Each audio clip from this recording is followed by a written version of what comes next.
Hey folks, welcome back to another episode of Dragons and Dice. Today I'm going to be going over 7 techniques for game masters to keep in mind when they're doing their prep work for their combats. And this is going to help you keep that combat diverse and interesting and add a lot of fun twists that I think your players are going to love. Let's check them out. Welcome to Dragons and Dice.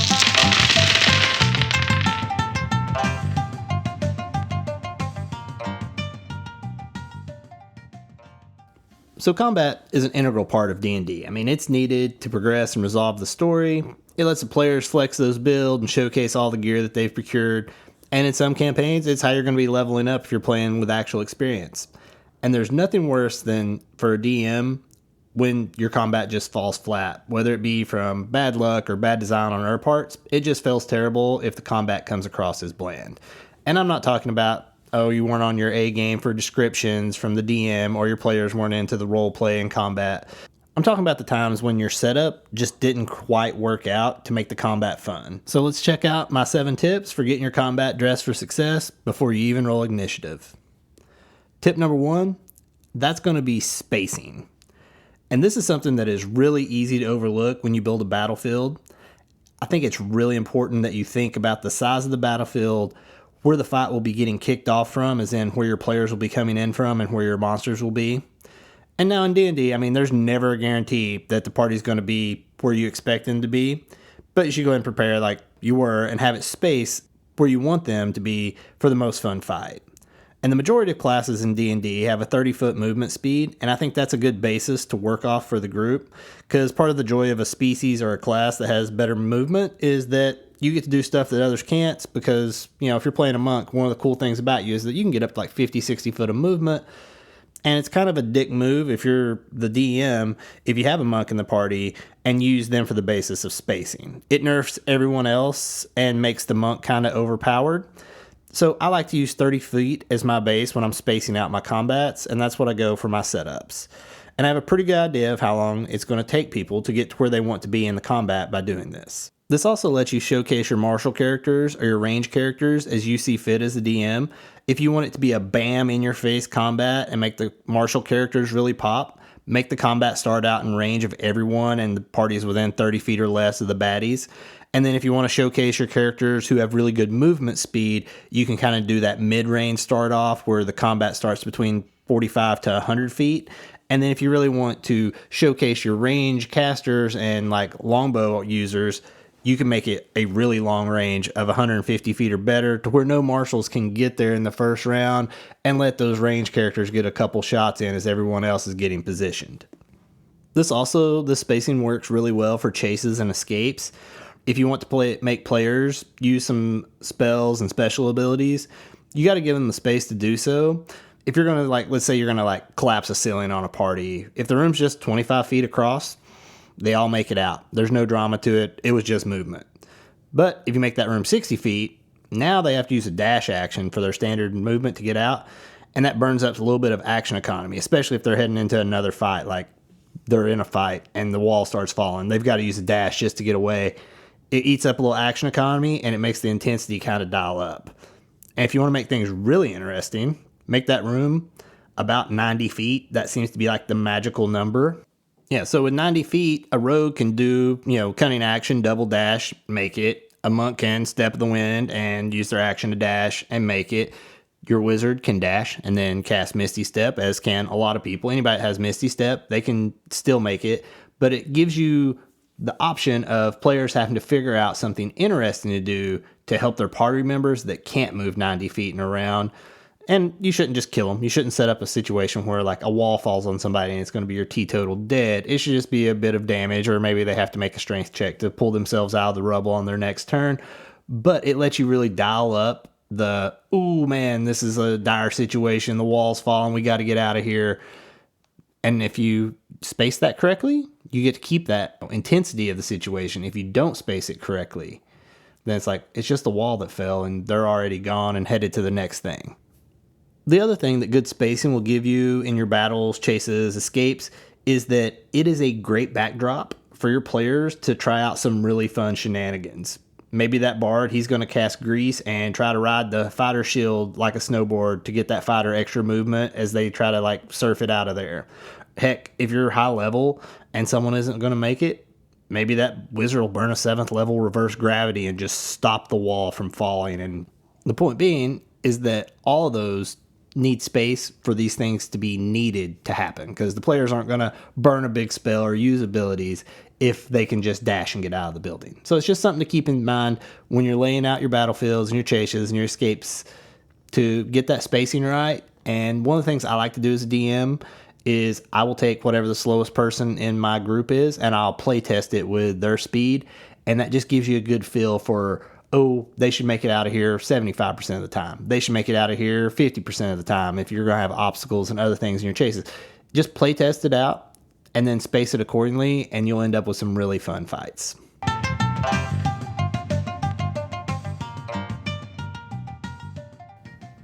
Tip 2 is going to be interactive environments. I mean, have y'all ever played a video game that didn't have good environmental mechanic? It really detracts from the game when you're not able to interact with the stuff that's around you. Nothing's worse than when you're playing like a first-person shooter and they run behind like a canvas canopy and that just stops your bullets. You're like, I had that guy. I should have went right on through there. You should make sure that your D&D fights don't end up doing this too. It's really good to have, different heights in your battlefield. 2D is cool. 3D is way more interesting and fun. And I know sometimes you're going to be on like a flat surface and there isn't going to be as many natural ways of adding elevation to your battles. But you should always be able to sneak in a little something that will make the battle more fun than just like a top-down tactical chess match. Maybe there's a small crop of palm trees or a big rock.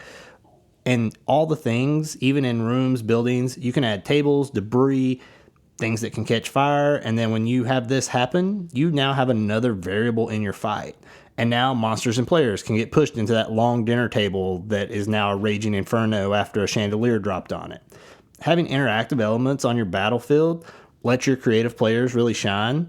And we end up fighting a lot in D. I mean, mages will cast a gazillion firebolts and rangers are going to shoot 1,000 arrows. And if you make your battlefields where there are other options of attacking or disrupting the enemy, it's way more fun. Maybe that ranger climbs those palm trees that were out on the beach, and then as the DM, you can describe the scene for them when they get up there and throw in your description that there's a bunch of coconuts, big ones, small ones, some as big as your head. Yeah. Now, if someone tries to like climb that tree and get after a ranger, let him have a free reaction to drop a coconut on that monster's head. It's hilarious, and it changes up the battlefield just a little bit, and it makes it a lot more interesting for your combats if the things that are in the world are also part of the combat. And it's a really good way to let your players flex their creative muscles.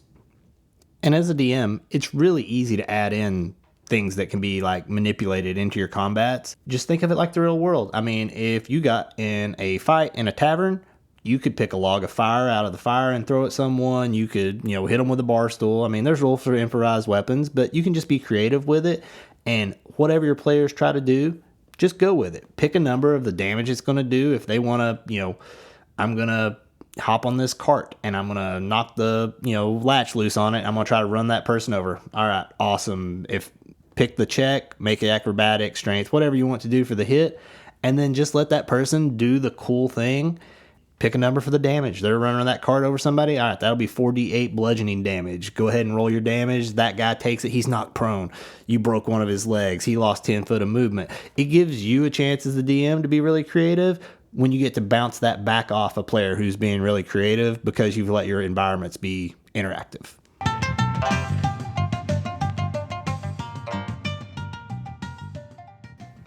Tip number 3, that's going to be elevation changes. If you're outside, your battlefields should very seldom be flat. You should be heading uphill or downhill. There should be valleys and ravines. And it's a fun and natural way to increase or decrease the difficulty of a fight. If you're on top of the hill and there are a lot of orcs trying to take the summit, give the people attacking from the top, give them advantage on attacks, and make that climb difficult terrain. A little DM note here.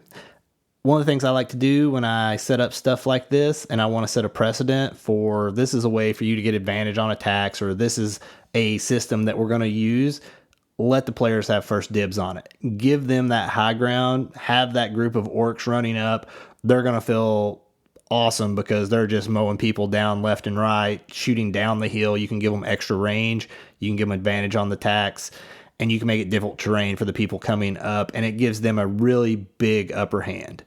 But what that also does for you as the DM is it sets a good precedent for when later in the campaign you want to have a difficult fight and kind of like nose to the grindstone, put your players in it. You've set the precedent that if you're running up a hill at someone, it's difficult terrain and they're going to have advantage on their attacks against you. So it's a nice give and take. As DM, it's good to give it to your players first. If you take it first, then they can be a little fussy and be like, oh, this ain't the rules of D&D. But if they've already used it themselves, it's hard for them to argue about you using it against them. Another good use of elevation change is have some sheer cliffs or some sheer walls. It takes away your option to retreat if there's just a solid stone wall there and the players have to stick it out and fight. And then if you got cliffs, man, every D&D player in the world wants to yell, "This is Sparta," and kick some dude into oblivion. It's one of the fun parts of the game. The other thing you can add in with those, we've had a couple fights at my tables where there's lava. And so we play lava at 20d10 because it's a nice round number and it's fun to roll 20 dice at a time. And we keep a running tab of the highest damage. The players love it. They just keep up with it. They're at like 138 right now from the couple lava fights we've had of kicking people into a big old lava pool. Another really fun DM technique when you're using elevation to your advantage or disadvantage, depending on which side it is, like I said, it's give and take, go both ways with it, is put people in a ravine. It's a really interesting way to set up a fight because now the people on the top can step to the edge, fire down, then step back out of view. And you can put a couple monsters in the bottom that the players have to deal with, something that's big and tanky that's kind of blocking their way. Or you can have a bunch of obstacles that makes it if they want to just try to dash through hard.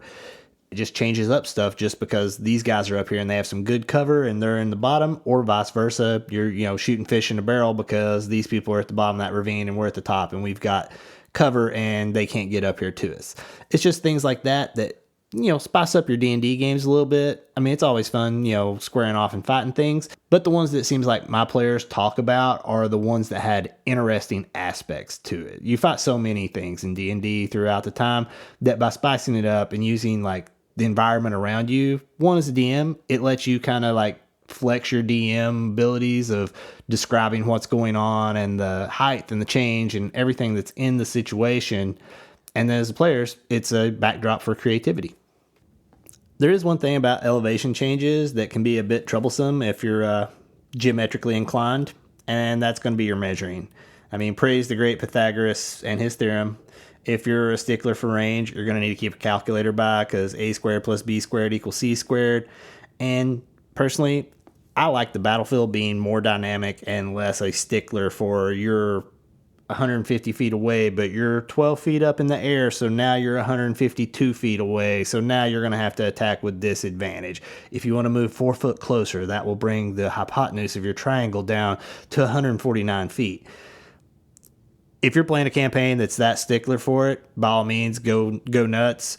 For me, we throw math rocks and kill stuff. I don't want to be that big a stickler for, oh, you're now, we've got to do some math. It really breaks up the flow of the combat and it kind of takes away from the coolness of it, I think. So I would suggest if you're going to do a lot of elevation changes, either pull up a quick chart for Pythagorean theorem or just be like, hey, you're 150 feet away and you're 20 feet up. You're going to have to get at least a little bit closer, but don't be a super stickler for it. That's just my advice.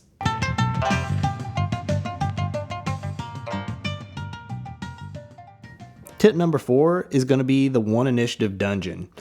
And one of the things I've found in D&D is that getting combat started is sometimes the longest part of the combat. And this is way better now on VTTs as it is very easy to auto roll everyone at your table really quick. But it still all has to be set up, and to do that for each fight still takes a little bit. And here's the fix that I've been using. Each time you enter a dungeon, just roll one initiative and keep it for the whole level or dungeon. We are right now retaking a Dwarven Forge on the campaign I'm running, and instead of making a ton of little encounters that are over faster than I can get them organized or having a lot less but bigger monsters, what I do is load every single monster in the level into the VTT add all the players, and then roll initiative for everything in the whole dungeon. On the VTTs I'm using D&D Beyond right now with their Maps app, and you can hide the monsters that aren't in the general vicinity of the players so that they can't see what all is on the initiative counter. So you're not giving up any of the like, oh, they don't know what's around the next corner. And then what we do is they explore. We just do that like normal initiative-free exploration. But then when baddies are encountered, we go into fight mode and we use the initiative. I've really been loving this because part of the problem with running a big table is always I'm weighing the benefits of throwing out some more small combats that make sense thematically, because if you're having an invading force, not everybody's going to be a general, but you know that if you got like 4 little grunt orcs and 6 level 10 monsters, it's like, is it worth setting up a combat for that? They're going to kill them in one round. By doing this one initiative dungeon, you can still have your little fights and your big fights thrown in, and it feels a lot more thematically correct to me. So the one initiative dungeon is letting me do a lot more smaller fights that don't slow it down, because we never change initiative for the monsters or the players. If the person at initiative 15 kills the last monster, then the next monster found, we start at the next person on the list, whether that's the monster they ran into or it's the person that rolled a 14 on initiative.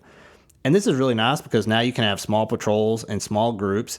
The few players at the top of the order will normally just nuke them down. I mean, if we've got a Ranger Rogue combo with Alert that has like plus 18 to initiative, he would kill half the people before anyone else got a turn. But doing it this way, it really balances out the combat for the party, as everyone's going to get the same amount of turns when combat starts, because the people that rolled low, that didn't even get a turn in the first combat, they're now at the start of the next combat. And if we come across a skill challenge, you've already got initiative set up. It works really well for your chases, your escapes, your combats. Rolling the whole initiative at the start, it really speeds up your D&D sessions, and you never have to slow down. You just are like, oh, you found a guy. We're going to drop out of exploration mode. We're going to go into fight mode. We're at initiative 12. You're up, Druid. And I've been loving it lately. I will be doing this with the majority of my dungeons moving forward for how fast it's sped up combat.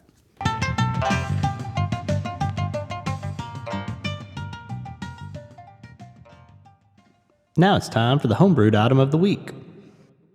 This week's homebrewed item is the Ring of the Dwarven Lords. This is a hammered iron ring that was given as a token from the dwarves to those that have shown honor, loyalty, and valor to the mountain. It has a small ruby that was set in the ring when it was hammered out that is perfectly flush to the band. This band gives out plus 20 hit points, and then it has 2 special abilities. The first one is called Dwarven Endurance, and once per long rest, when you're hit, you can use your reaction to reduce the damage by 1d12 plus your Constitution mod. And the other ability is called Mountain's Wrath, and proficiency bonus times per day. After an attack that hits, you can cause the earth to erupt in a 10-foot line, dealing 1d8 bludgeoning damage to the target, and it must make a dex save, which is DC 8 plus your proficiency bonus plus the stat that you attacked with. And on a fail, they are knocked prone, and on a saved, they are pushed to the end of that 10-foot line. This can only be used once per turn, and this ring requires attunement. Add one to your games, all those martial classes will love it.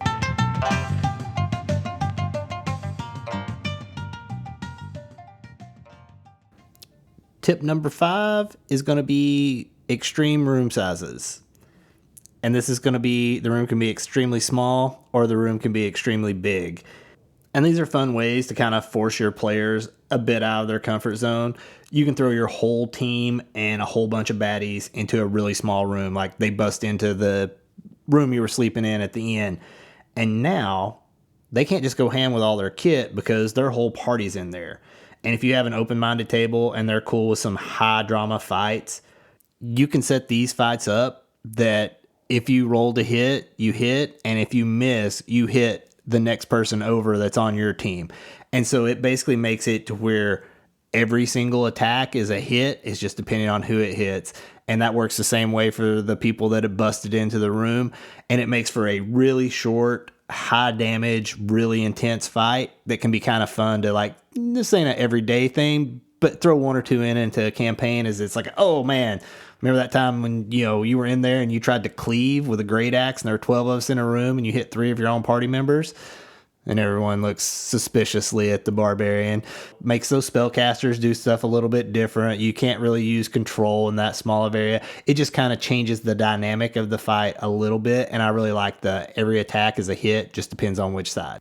And on the other side of that coin, it is really fun to kick off a fight and put the party a long way away. We're talking like 500-600 feet, maybe more. If you got somebody with a sharpshooter feat in your group, then they're going to kind of own in the battlefield like that, and you might have to increase it a little more. And I like to think these are like the killing fields that are cleared out around a keep or a castle. Like they've pushed the wilderness back so that the guards on the walls with their longbows and siege equipment, they have open shots at the group now. And one of the things I would like to do with these is you put various obstacles there that can be used for cover. And this kind of plays right back. It's a great way to implement the spacing that we talked to earlier. I mean, if there's a tree to hide behind every 30 feet, then the whole party gets there without any problem. And if you space those out at 60 or 90 feet range for cover now the party has to either take their lumps for trying to attack the keep, or they can try to use their dashes and their misty steps, and it kind of plays back in with the spacing that we talked about at the start.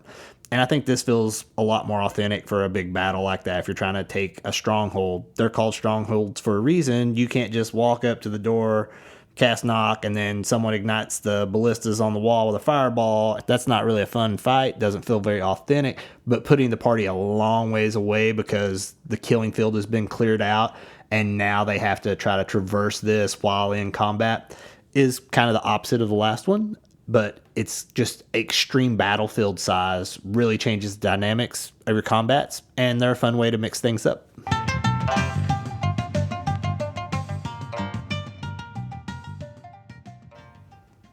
Tip number 6, avoid the Red Rover fights. There are going to be some times when fights that are going to be, we are here and they're there and let's get at it. It's like a game of Red Rover. We call that rogue over. This side attacks, then that side attacks. Those come up from time to time, but if that's how all your fights start off with us on this side, bad guys on that side, it gets a little bland. And one of the things as DM is you should set up situations where the party's not going to be lined up against each other. Have them be surrounded, or they have the enemy surrounded. DM note here, all the tips that I'm giving out to increase the intensity of these combats, like we said earlier, they should always be used both ways. You should have your party get the drop on people, and then you should also have the enemies get the drop on the party. Sometimes to work out that way, you can't let them make checks. You just kind of got to give them a little bit of a railroad. We have a rule at my table where I can call cutscene, which means y'all don't get to make saves or influence the environment. This is for story. This is a good trust thing between the DM and the players, and it allows you as the DM to set up some really fun events for your players to work through, because let's face it, the party I'm at right now, they've got 7 level 12 characters. I can't throw them in jail. It would take like 1,000 people army to be able to actually contain those people, and then when they got there, half of them can summon their weapons back. They'd be able to step right out of the wall. The amount of effort that would take would kind of break the game. But what we do is I just call cutscene. They know that their characters aren't going to die, and that this is just a way to set up something fun and a dynamic part of the story and some dynamic fights for them. And now we've taken their gear away and they're in prison, and then they get broken out. And it lets you work with your players to set up fun situations, because it's really hard, a rogue's got the alert feat. You couldn't have snuck up on me while I'm sleeping. Yes, that's technically true, but it kind of ruins the story if you're trying to do the fun thing and make interesting fights. And so one of the things about trying to avoid the Red Rover fights is that your party kind of has to trust you as the DM to let you set up we're at a disadvantage. They kind of, got us up against the wall here. Or, hey, we've got the advantage. We snuck up on these people. Now we have them surrounded. And it's a give and take back and forth. And it's a good thing to work out with your party. And if your party's okay with the cutscene thing, it's a great tool to have as a DM to be able to be like, this is for story. This is not time for, yes, you probably will pass that perception check. You're a druid and you have a plus 18 to it. It's going to be hard for you not to break that 20 mark. So another technique, if your players aren't cool with you calling cutscene and them not being able to influence every aspect of D&D, which I understand some people's run that way and they want to be like, we're playing out everything. We role play all of it. I love that too. It's one of the joys of the game. You can do whatever you want with it. If you're playing at a table like that, have your monsters attack the party in waves. Don't put everybody in the first volley. at round 1 at the end of it. When the next round comes up, add 3 more monsters to initiative, and they come in from a different area. You should be fair with this. Let those players make a perception check to see if they noticed that those monsters were there like after combat started. But this is a great way that now that sorcerer who's at the back, throwing lightning bolts through 8 different people, now he's got people right in his face, and he has to change up tactics, and the party has to pivot. It's a good way to stop the we're over here and they're over there fights. Switch it up, bring people in on their flanks, bring people in from behind, let other people come in from behind the attacking party, and now they're shooting volleys over the top of your frontliners. Just little things like that that'll keep the fight from being just like we drew a line in the sand and we stood over here and smacked you while you smacked us. Just little stuff to keep in your pocket as a DM that'll make your fights more fun.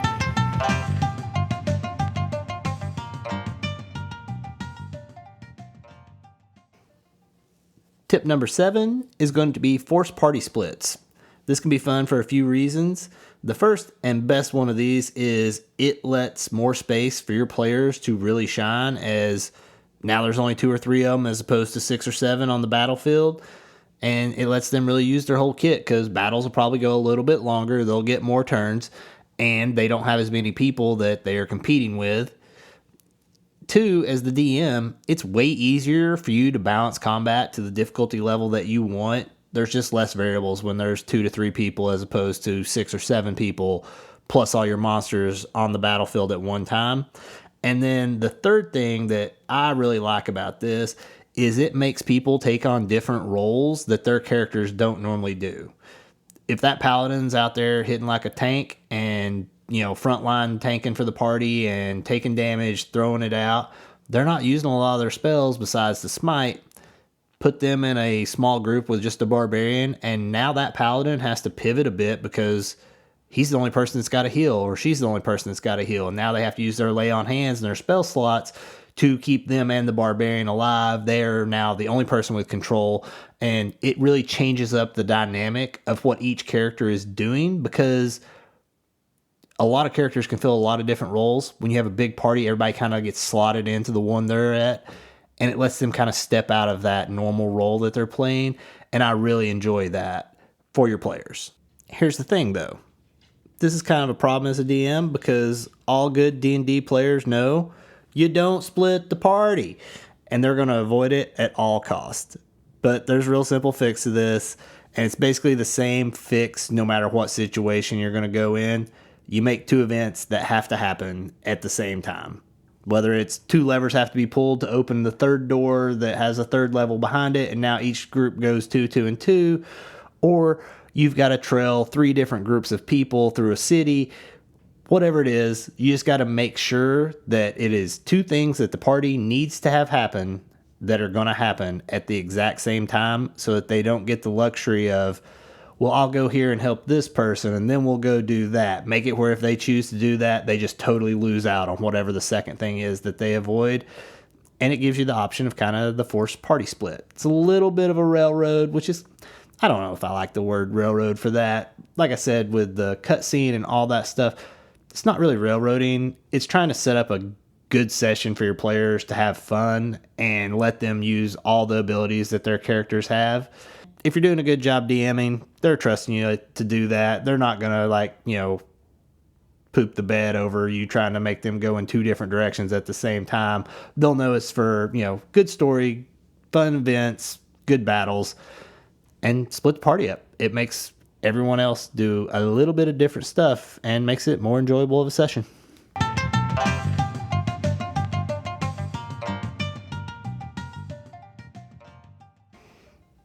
Well, folks, that's it for this episode of Dragons and Dice. I hope these tips help all the DMs out there in making your combats more dynamic and interesting and more fun for your players.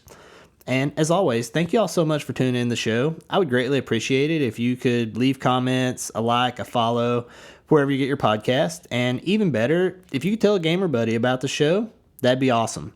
And until next time, may your D20s roll high, and may those DMs be kind. Bye.